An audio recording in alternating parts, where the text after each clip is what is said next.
আসসালামু আলাইকুম বন্ধুরা। প্রথমে আজকে আপনাদের জাম্বুরা ফুল নিয়ে কিছু কথা বলবো। জাম্বুরা ফুল আসার পরে প্রথমে পরাগায়নের ব্যবস্থা করতে হবে। প্রাকৃতিকভাবে মৌমাছি না থাকলে হয়তো আধুনিকভাবে পরাগায়ন করতে হবে। তারপর হলো গাছের গোড়ায় শুকনো মৌসুমে সেচ দিতে হবে। আবার এটাও খেয়াল রাখতে হবে যাতে করে গাছের গোড়ায় পানি না জমে না থাকে। সঠিক সময়ে সার প্রয়োগ করতে হবে, তাহলে ফলন ভালো হয়। যদি ফুল ঝরে যায়,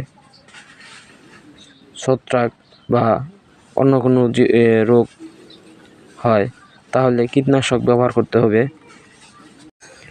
প্রাকৃতিক ঝড় বৃষ্টি থেকে বাঁচানোর জন্য গাছের ডাল শক্ত করে বেঁধে রাখতে হবে।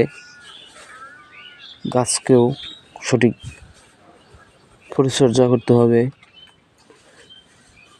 অতিরিক্ত গরমে যদি ফুল ঝরে যায়, তাহলে কুয়াশার মতো স্প্রে করে গাছকে ঠান্ডা রাখতে হবে।